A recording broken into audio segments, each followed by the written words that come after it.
Hello everyone, welcome to Programming with Mosh. My name is Mosh Hamedani, and in this video I'm going to talk about events and delegates in C#. I have noticed that a lot of developers starting with C# find the concept of events and delegates a little bit confusing. In fact, I was one of them when I was starting out.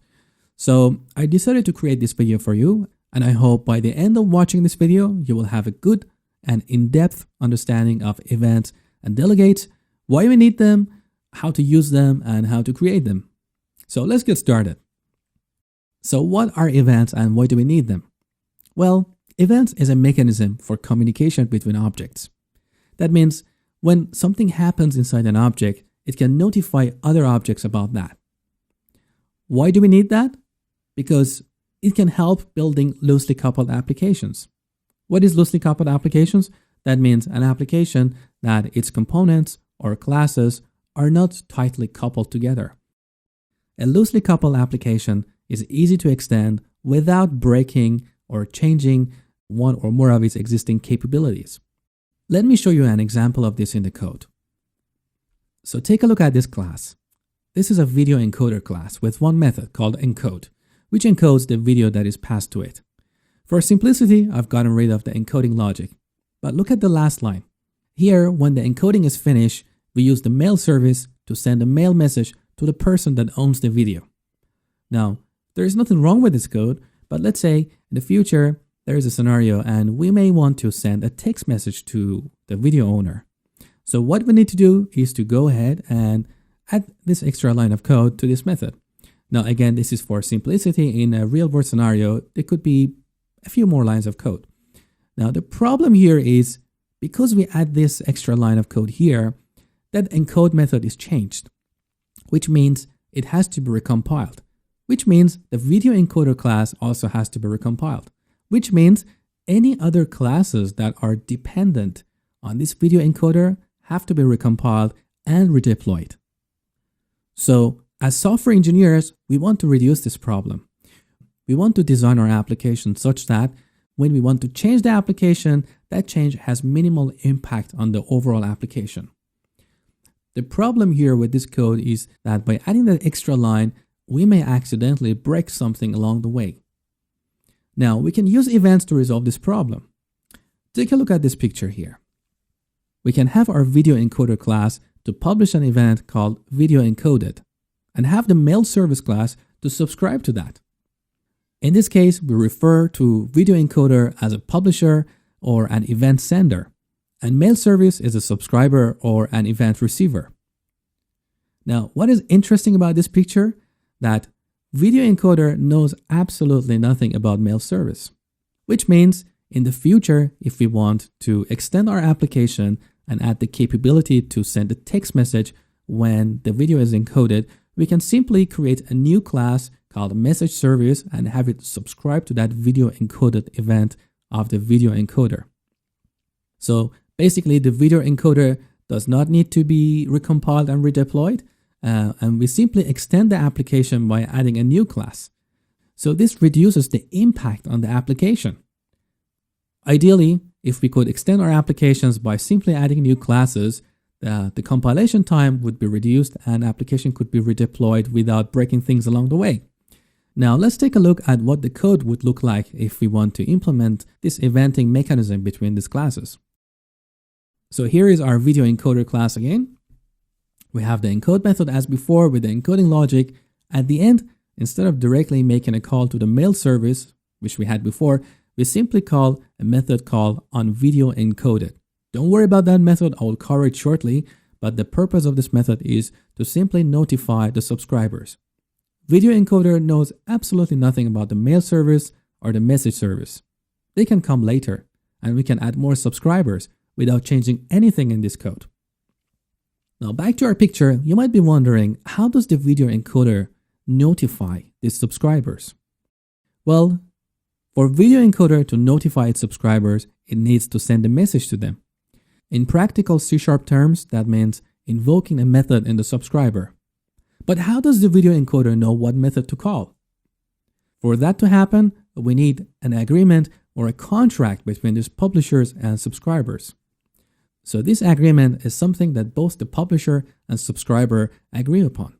That is a method with a specific signature. Take a look at this method. So this method is void. It has two parameters, which the first one is an object and the second one is an event args. And this is a very typical implementation of a method in the subscriber. We often call these methods event handlers.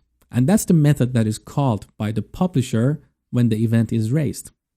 So that means, back in our picture here, we need to have a method like that in mail service and message service. So when the video encoder wants to raise that event, it's going to call these methods. Now I need to clarify something here. Again, video encoder does not know about the existence of mail service or message service. It knows absolutely nothing about them. It's decoupled from them. All it knows is a method, nothing else. Now, how do we tell video encoder what method to call? That's when a delegate comes in. So a delegate is basically an agreement or a contract between publisher and subscriber. And it determines the signature of the event handler method in the subscriber. So back in our picture here, we can have a delegate that determines when a video is encoded and we want to notify subscribers, we should have a method that is void with these parameters. The name doesn't matter, but the signature is important. So now that you have a basic understanding of events and delegates, let's take a look at a piece of code and see how to create an event and a delegate. So here I've created a very simple console application. Let me walk you through the classes we've got here. First, we've got a video class, which is a very basic class with a simple property for the title of that video. We also have that video encoder that you saw earlier in the slides. So it has one encode method that gets the video. First, it logs a message on the console saying we are encoding the video. And just to simulate an encoding process, I used thread.sleep to delay the application for a period of 3 seconds. In the program CS, in the main method, first we instantiate the video here. Then we instantiate a video encoder. And finally, we call the encode method passing the video object. So very basic. Let me run the application now. So with Control and F5. Okay, we got the message encoding video, and notice there was a 3-second delay before we saw the press any key to continue. Let me run it again. So waiting, 1, 2, 3. There you go. Okay, now we want to implement an event in the video encoder such that when the encoding is finished, it notifies anyone who is interested in that event. Now, to give this class the ability to publish an event, there are 3 steps we need to follow. First, we need to define a delegate.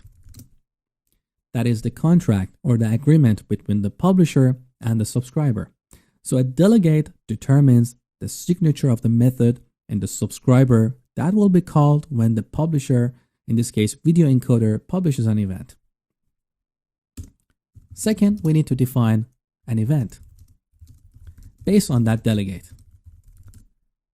And third, we need to raise or publish the event. So let's go ahead and implement each of these steps here. To define or declare a delegate, we start with public because we want it to be accessible anywhere. Then we use the keyword delegate. Now imagine you're declaring a method. To declare a method, we need to specify the return type, give it a name and parameters. And this method would be actually the event handler and the subscribers. So if I want to declare an event, I would say void. I would give it a name, video encoded event handler. Then parameters, typically in .NET, we have this convention that we want the first parameter of the event handler to be an object. And that is the source of the event or the class that is publishing or sending the event.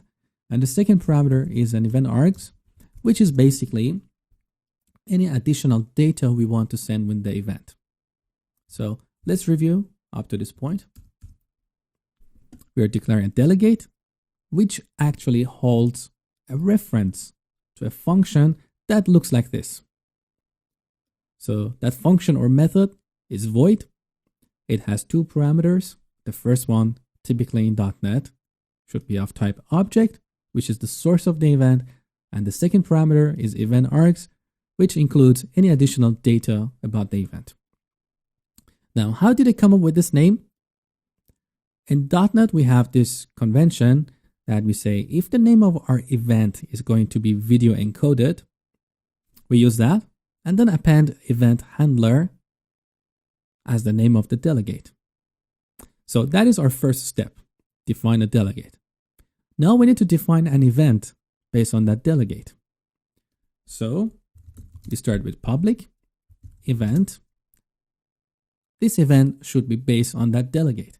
So we use video encoded event handler.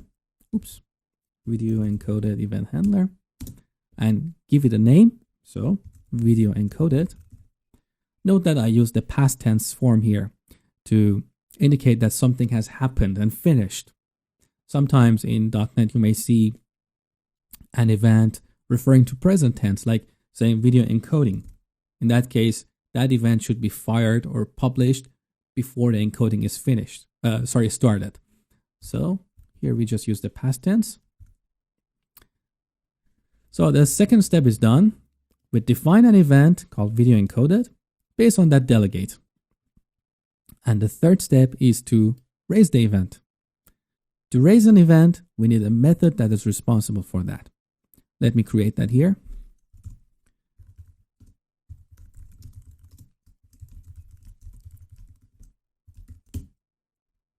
So in .NET, again, there is a convention. .NET Framework suggests that your event publisher methods should be protected. They should be virtual and void. And in terms of naming, they should start with the word on and then the name of the event, which is video encoded. So here in our encode method, once the encoding is finished here, we just need to call this method. And we're assuming this method will notify all the subscribers. So how do we notify subscribers? That is the responsibility of this method. We start with checking if there are any subscribers to this event. So we say video encoded. If it's not null, now we need to treat this as a method call. That is, imagine you're making a method call here. So video encoded. To call methods, we use brackets. Now this method, look at the parameters, object source and event args. That's the signature that we defined earlier here, right? So what is the source of the event, or who is publishing the event? The current class or the current object, which is this. And do we want to send any additional data with the event? I would say for now, just to keep things simple, I would say no. So whenever you don't want to send any additional data, you use eventargs.empty. This is a static property of this class, which returns an instance of eventargs, which is empty. Later, in the next step, I will show you how we can send the actual video that was encoded.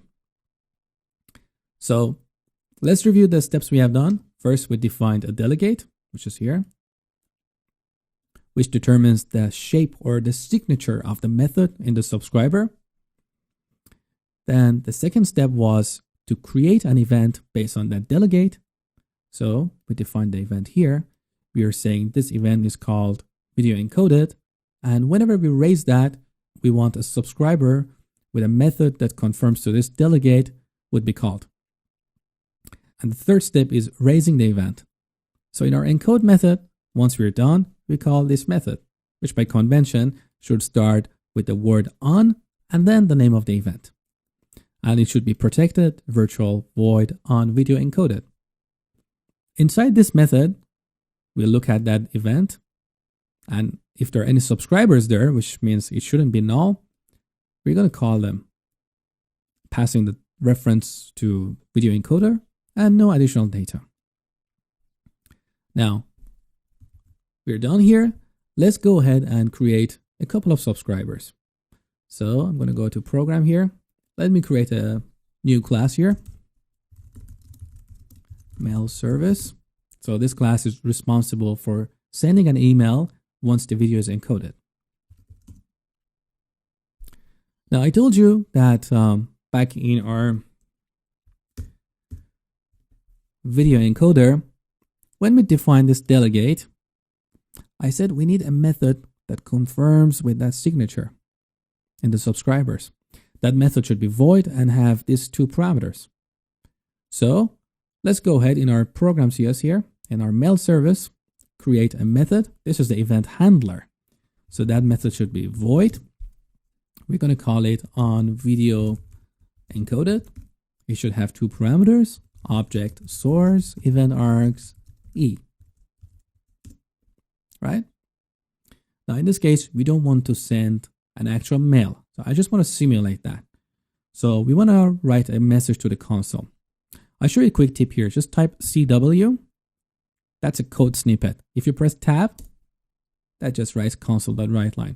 It's a way for you to quickly write code. I have a course on Udemy called Visual Studio Tips and Tricks, or Double Your Coding Speed. And in that course, I teach you a lot of code snippets and various techniques to help you write code faster. So in case you're interested, the link is on the screen here. All right, let's move on.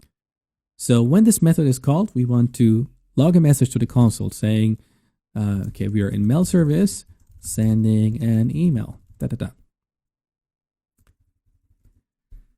That's pretty much it. Now, what we need to do is to subscribe this mail service to the video encoded event of video encoder. So here in the main method, we have the video encoder, which is the publisher. So that's going to be the publisher. Let me create an instance of mail service, and this is going to be my subscriber, right?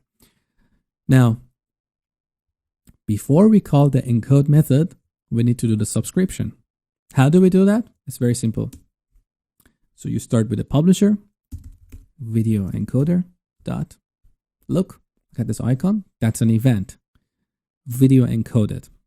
So we are interested in that. Now the notation is we use the plus equal operator. That is to register a handler for that event. Who's the handler? This method in the mail service. This method in the mail service. So I put that here, mail service dot, where is that?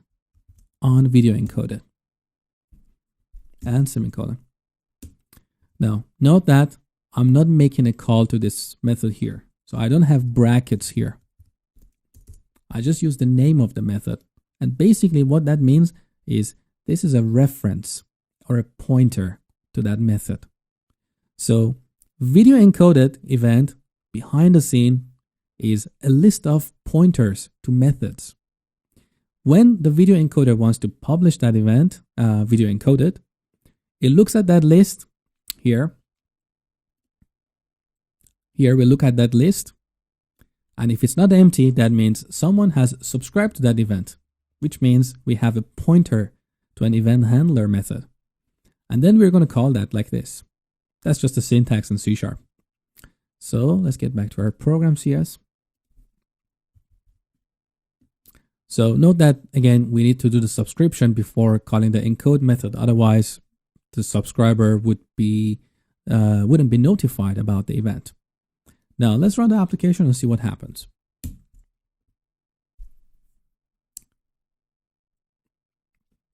So we got the encoding video, which comes from the publisher. And then our mail service was notified and is trying to send an email. Now, let's look at some more interesting stuff here. First of all, I want to move this class to a separate file. The slow way of doing that is to go here, copy these, and then go to Solution Explorer, create a new file, and paste. It's not a good way. What is a faster way? There is a plugin called ReSharper, which is one of my absolute favorite plugins for Visual Studio. With ReSharper, you get this icon here. And see, it's suggesting to move this to another file. All you do is you put the cursor here on the class name, and then press Alt and Enter. And again, you get the suggestions here. Then press Enter.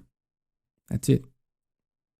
ReSharper moved that mail service class to a separate file, which is mail service, and added that to my solution here. So ReSharper really speeds up your coding. Again, I explained this stuff in my Visual Studio course on Udemy. So in case you're interested, have a look at that course and you're going to love it. Back in our program, now let's create a subscriber that is responsible for sending a text message. So I'm going to create another class saying message service. And again, we want an event handler method here. What is the signature of that method? Should be public void on video encoded. The first parameter should be object source, and the second should be event args. Again, we want to simulate a texting scenario. So just use CW, console.writeLine, press tab. There you go. So we are in message service now, sending a text message. And then I go here, Alt and enter, move that class to a separate file. Now we can press Control and hyphen to get back to where we were, which is the program class. So similarly, with that publisher and this subscriber, now we can add a new subscriber. Var message service equals new message service. So here's another subscriber. By the way, this comments is purely for educational purpose. I'm not suggesting you to write comments like that in your production code. Okay, so we've got an instance of the message service. We need to subscribe to the event, just like before. So who's the publisher? The video encoder. What event are we interested in? Video encoded. How do we subscribe? Plus equal. Now message service dot on video encoded. And again, I'm not making a method call, so there are no brackets here. Just a reference or pointer. Let's run the application again.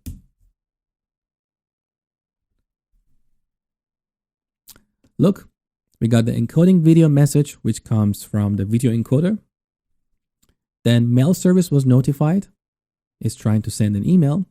And also message service was notified. And here it's trying to send a text message. Now, the beauty of this approach is when I created a new subscriber, which was message service, did I change anything in the video encoder? Let's go here. My video encoder is exactly the same. I didn't even make one line change. And that's what I was telling you in the slides earlier. So with events, you can create a publisher and you can add subscribers without changing the publisher. So this code doesn't need recompilation and doesn't need to be redeployed. And basically I can extend the application, add more capabilities by simply creating a new class, like in this case, message service. Tomorrow we can have a new class, call it, I don't know, pager service, that sends a notification using a pager, and nothing else would be affected. Now, take a look at the video encoder here. Here we have a delegate, which actually is a reference to a method or the event handler. That method should be void and with these two parameters.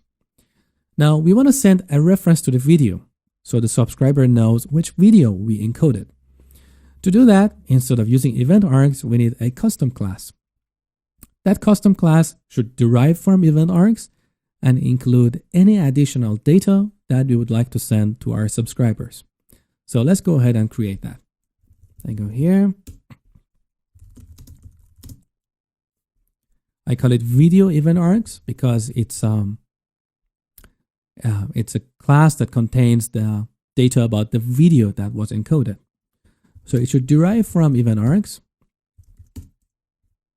Here we need to create a property that determines the video that was encoded.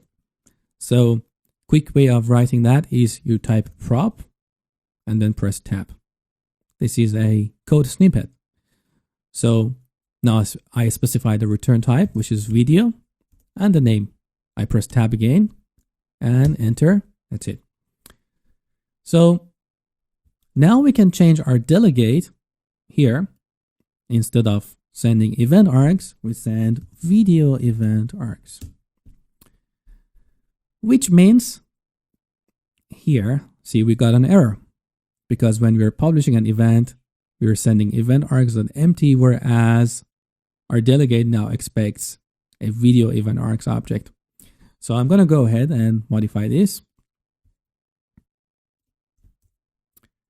We need to instantiate a video event args.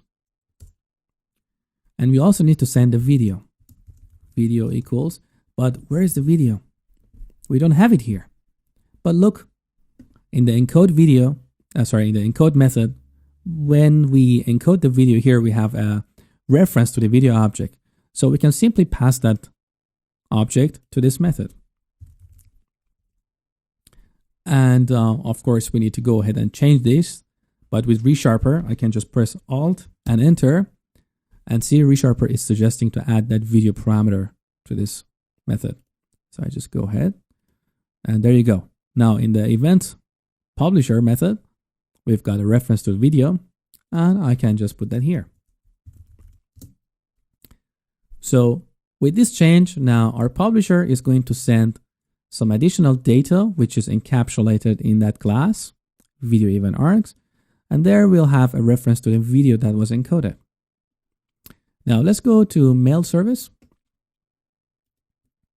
We need to change this method to comply with that delegate. So instead of event args, we want video event args. All right. And then now what we can do here is we can just we can output the title of the video. So I would say we've got the video object here, the title. We need to make the same change in message service.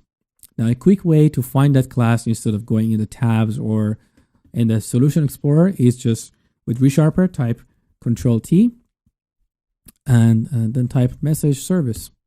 There you go. We are in that class now. So I'm going to go here and change this to video event args.